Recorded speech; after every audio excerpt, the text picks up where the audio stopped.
తేజ సజ్జా హీరోగా నటించిన ప్రశాంత్ వర్మ దర్శకత్వంలో తెరకెక్కుతున్న pan India movie Hanuman trailer మంగళవారం ఉదయం స్థానిక స్వామి థియేటర్లో రిలీజ్ అయింది. ఈ చిత్రం జనవరి 12న సంక్రాంతి కానుకగా విడుదల కానుంది. ఇంతకు ముందు ఎన్నడూ చూడని సినిమాటిక్ అద్భుతాన్ని చూసేందుకు రెడీ అవ్వండి. 11:07 హనుమాన్ ట్రైలర్ అని చిత్ర నిర్మాణ సంస్థ ప్రైమ్ షో ఎంటర్టైన్మెంట్ ట్వీట్ చేసింది. హనుమంతుడికి ఇష్టమైన మంగళవారం రోజునే ఈ ట్రైలర్ను కూడా మూవీ యూనిట్ తీసుకురావటం విశేషం. ఇప్పటికే వచ్చిన టీజర్ 3 పాటలు బాగా పాపులర్ అయ్యాయి. ప్రశాంత్ వర్మ సినిమాటిక్ యూనివర్స్లో తొలి చిత్రంగా హనుమాన్ రూపొందిస్తున్నారు.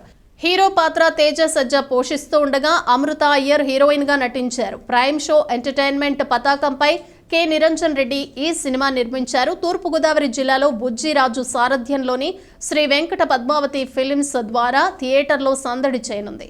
మేనేజర్ ఇష్ణరాజు మీడియాతో మాట్లాడుతూ పాన్ ఇండియా మూవీగా వస్తున్న హనుమాన్ సినిమా టీజర్ సాంగ్స్ కి మంచి స్పందన లభించిందన్నారు. సినిమాపై మంచి అంచనాలు ఉన్నాయని బ్లాక్ బస్టర్ అవుతుందని చెప్పారు. Venkata Padmavathi east Godavari manager sir. ఈరోజు 2024 సంక్రాంతి కారణంగా హనుమాన్ సినిమా రిలీజ్ అవుతుంది మా సంస్థ ద్వారా. ఈ సినిమా ట్రైలర్ ఈరోజు రాజమండ్రి స్వామి థియేటర్ లాంచ్ చేయడం జరిగింది. రెస్పాన్స్ చాలా బాగుంది. సంక్రాంతికి పెద్ద హిట్ అవబోతుంది సినిమా. పాన్ ఇండియా లెవెల్లో 5 భాషలు వస్తుంది సార్ సినిమా. మాకు కంప్యూటర్ సీజే వర్క్ కూడా అదిరిపోతుంది సినిమాలో. సీజే వర్క్ చాలా డబ్బులు ఖర్చు